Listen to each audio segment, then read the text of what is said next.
All right, good morning. It's just after 6:30. It's like 6:40 in the morning. I'm getting ready to head to my next market. You can see the car's packed. It's just me going. Little Midnight Crafter and my husband are staying home for today, but my sister-in-law is coming to help me, and so is my mother-in-law. So I can get there by 7 to start setting up. So I'm a little behind schedule, but hopefully I can get there and get set up and get squared away. But first, I need to get something to eat. So that's what I'm going to do first, then I'll go.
All right, I am sweltering. I got everything set up, my table. I will put a video in there so you can see it, but we're getting started.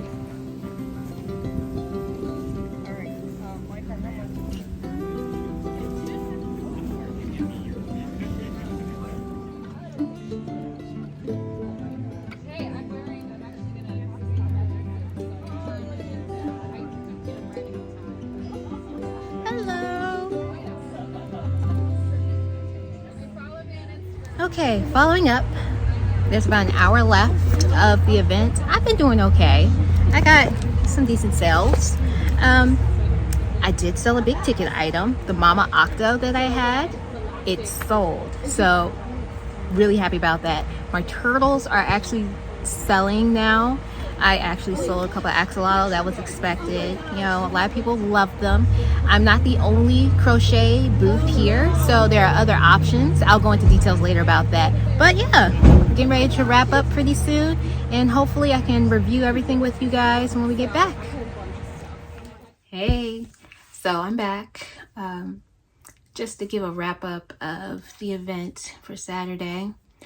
I didn't get an after video. I wanted to, but unfortunately about 15 minutes, well actually about 17 minutes before the event was due to shut down, the skies opened up and it just was a torrential downpour of rain that pretty much shut everything down.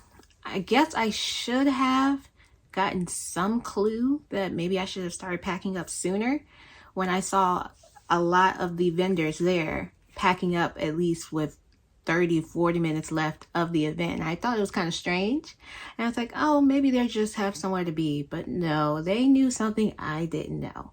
So lesson learned, when you see others start packing up, you should pack up as well. But the event itself, it was a fun event. The people, the atmosphere, it was lighthearted and enjoyable. The customers who were there to partake in the event were delightful. There were a lot of different people that I met that were fun, interactive, engaging. And just like my previous event, they were amazed that all of the creations I made were handmade. Of course, my turtle really did draw in a lot of people. It did its job, but as you can see, I still have my turtle, so it did not sell at the event, but that's okay. I didn't anticipate it to. It did its job by bringing people in, so there is that plus.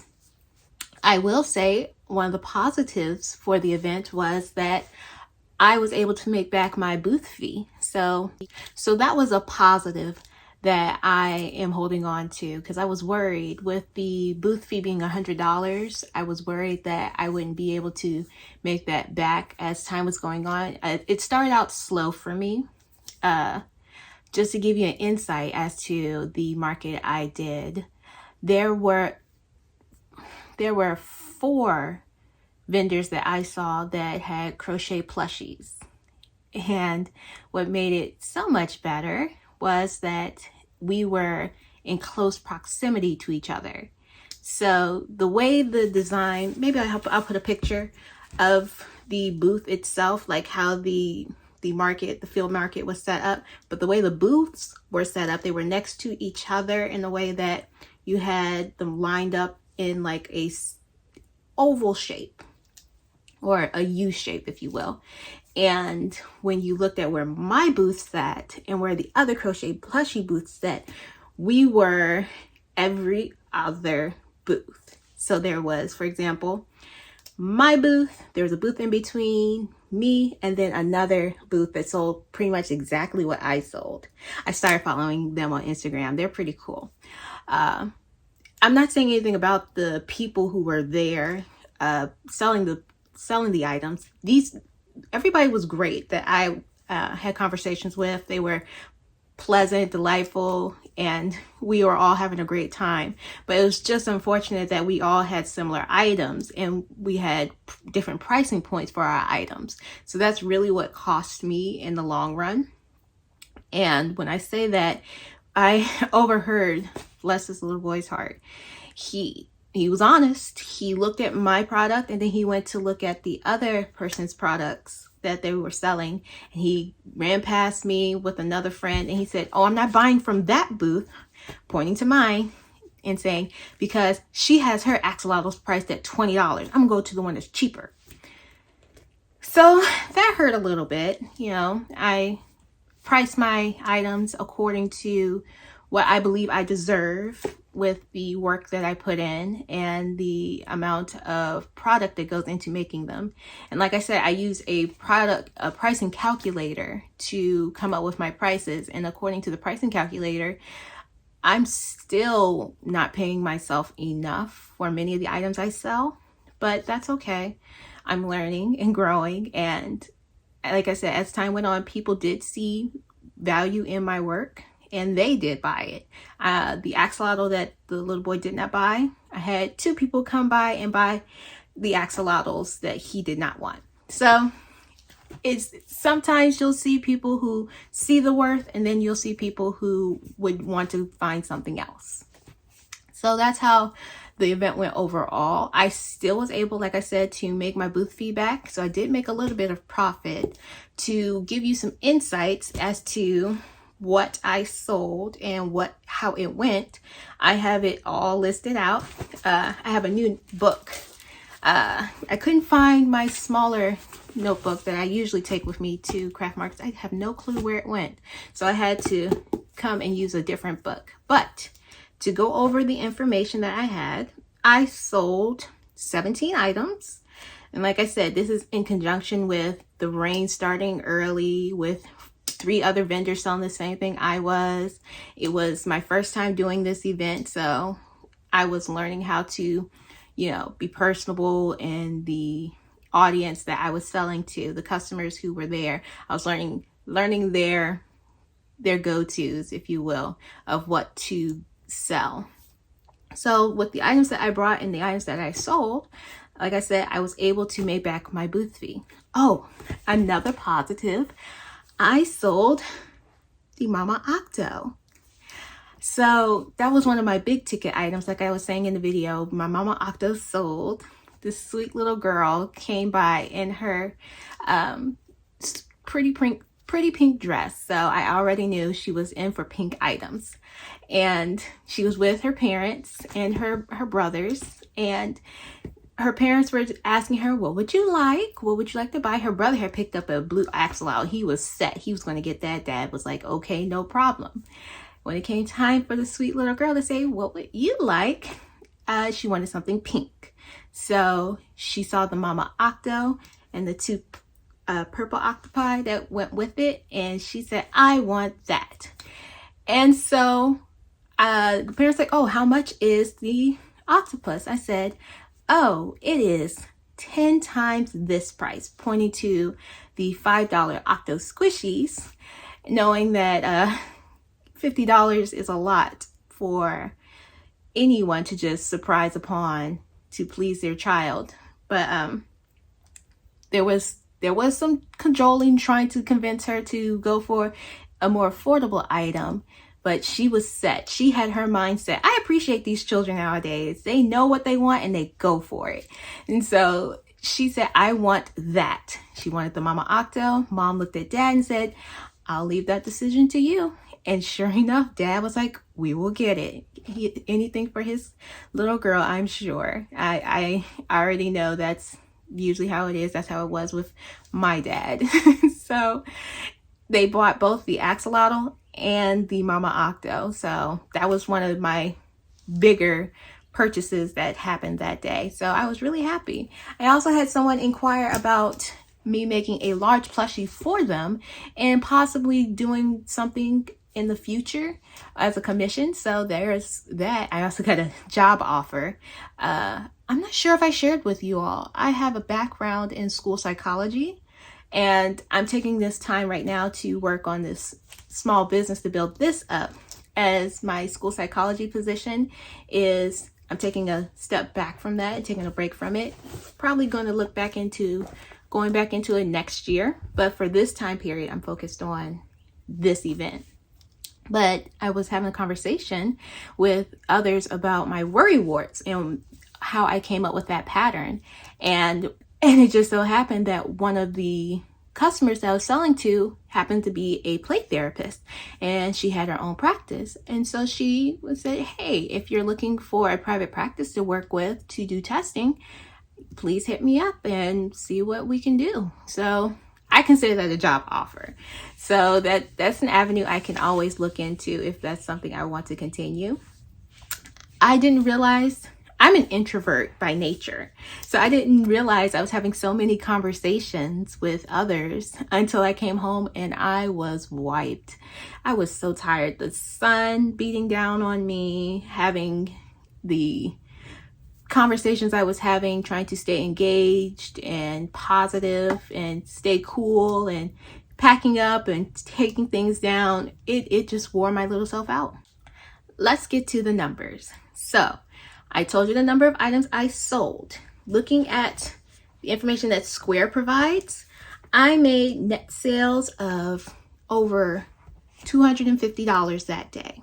And like I said, I had a lot of factors going against me. So the fact that I was able to make more at this particular event compared to my previous event, where I was the only vendor selling my particular product, that's impressive to me.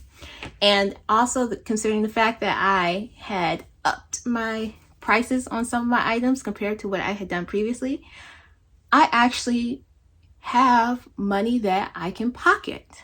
So when you consider running a business, you have to look at your cost and benefits. So when I look at how much my booth fee was, how much the product to make is, the gas, trying to make sure that the cost of supplies stays in a good, affordable balance. Considering all of those factors, I was able to actually pay myself for once.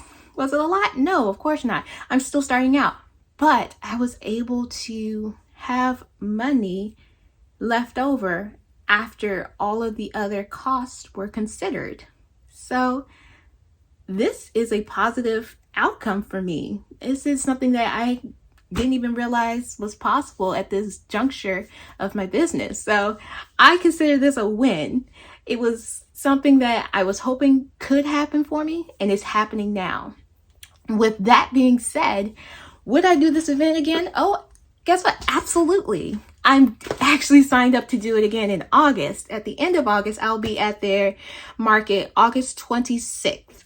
And that's going to be my last one I do for the summer. Because like I said, I have other ventures that are taking precedence. So I need to, once that August event is done, I'll probably shift back into trying to boost up my online sales. But until then, continue to join me on these adventures for my summer markets. I'll be spending this next few weeks prepping for this one, and then we can compare this previous market to the one that I'll be doing in August, since they'll be at the same place, and see how I do with the month of growth and improvement. So until then, goodbye, farewell, please take care.